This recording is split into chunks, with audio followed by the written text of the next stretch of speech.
لنډه کیسه، هیله، مرګ او مینه د واده یې 6 میاشتې وې.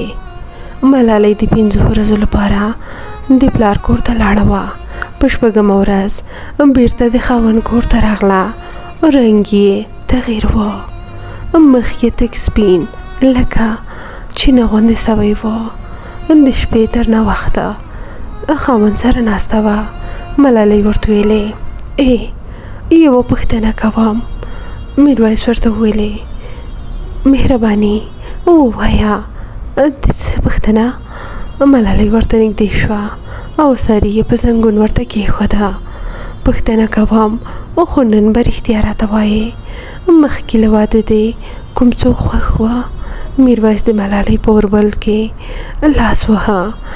ملالۍ تورې غټې زرګینې سترګې او ښایسته تور ویښتان درلوده. زما ملو لیونۍ یې، ته مې لومړی او اخرینه مینه یې. میرویس به له مینې ملالۍ ته ملو ویلې. ملالۍ د میرویس لاس په خپل سر کېښوده. ستا دې زما په سر قسم وي که چا سره دې مینه وي.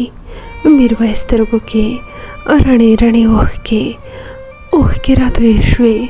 ویې ویلې، د ماما لور مې مریم راباندې ګرانه وه. بیا یې ملالۍ په تندي ښکل کړه. ورته ویې ویلې، اوس یوازې تا سره مینه لرم.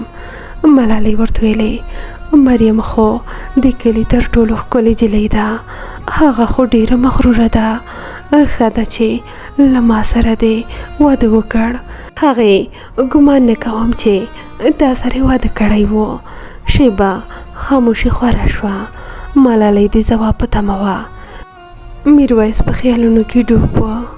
ملالۍ سترګې پټې کړې. میرویس ګمان کوو چې ویده شوه. د ملالۍ په تور اوربل کې ګوتې وهلې. ورته یې ویلې، ته څه خبره یې؟ ما او مریم یو بل سره څومره مینه درلوده. د ملالۍ سر یې د زنګون څخه پورته کړ او په بالښت کې کېښوده. ملالۍ سترګې خلاصې کړې. د بېوسۍ اوښکې یې په پټه خوله تویې کړې. سبا میرویس پوهنتون ته لاړه او ملالۍ مریم پسې د میرویس کشر ورور میوند ولیږه. ساعت وروسته مریم هم میوند سره راغله. مریم او ملالۍ سره ناست ول. ملالۍ مریم ته وویلې، مریم خورې، میرویس د هر وخت یادوي. وایي چې د خپلو خپلوانو انجونو کې مریم بې جوړې ده. مریم سر ښکته کړ او له مېوې دانه نخود راخیسته. د غرمې د ډوډۍ وخت شو. ملالۍ له اشپزخانې سر راښکاره کړ. مریم جانې، ډوډۍ واچوم که؟ میرویس ته لږ په تمه شو. اوس به راشي. مریم ځواب ورکړ، سمه ده، ټول به یو ځای وخورو. میرویس په مسکا راننوته. سترګې یې په مریم ولګېدې. مسکا یې په اوښکو بدله شوه. له همغې ځای نه یې مریم ته ستړې مشي ورکړه او خپلې کوټې ته ننه شو.